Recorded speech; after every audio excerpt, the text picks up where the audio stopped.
आपने अक्सर सुना होगा पितृपक्ष में कहा जाता है कि कौवों को भोजन कराएं, उन्हें पितृ माना जाता है।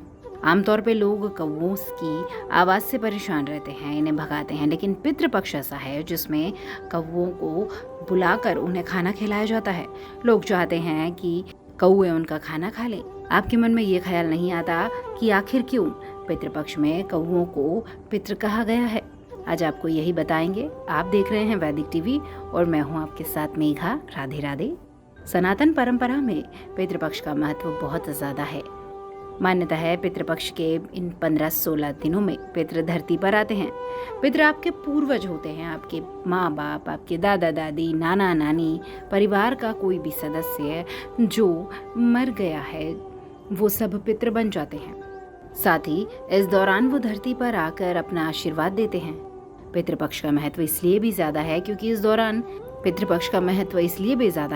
इस दौरान किए गए कर्मकांड से पितरों की आत्मा को शांति मिलती है। पितृपक्ष में आत्मा की शांति के लिए तर्पण, पिंडदान, नदी में स्नान, ये सभी महत्वपूर्ण बताए गए हैं।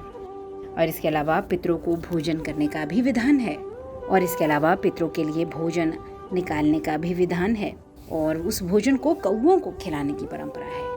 लेकिन क्या आप जानते हैं कि कौवों को खाना खिलाने की जो परंपरा है ये काफी पौराणिक है। इसका वर्णन आपको शास्त्रों में भी मिल जाएगा। लेकिन आपने कभी ये सोचा है कि कौवे ही क्यों पितरों के रूप में धरती पर आते हैं? चलिए जानते हैं। धार्मिक मान्यता कहती है पितृपक्ष की अवधि में पूर्वज कौवे के रूप में धरती पर आते हैं और अपने पूर्वजों से मिलते हैं। ऐसा इसलिए क्योंकि शास्त्रों में इस बात का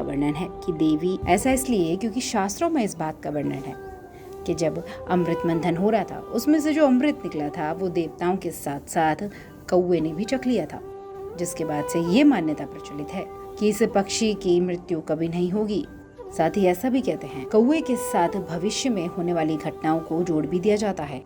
साथ ही कौवा बिना थके लंबी यात्रा भी कर सकता है और इसे अतिथि के आगमन का सूचक भी माना जाता है। आपने अक्सर देखा होगा अगर आपके घर में सुबह सुबह कौवा बोलने लगता है तो घर में लोग कहते हैं कि लगता है आज कोई आने वाला है।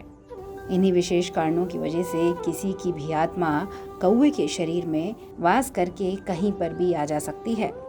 हिंदू धर्म में यही मान्यता है और इसलिए पितृपक्ष में कौवों को खाना खिलाया जाता है।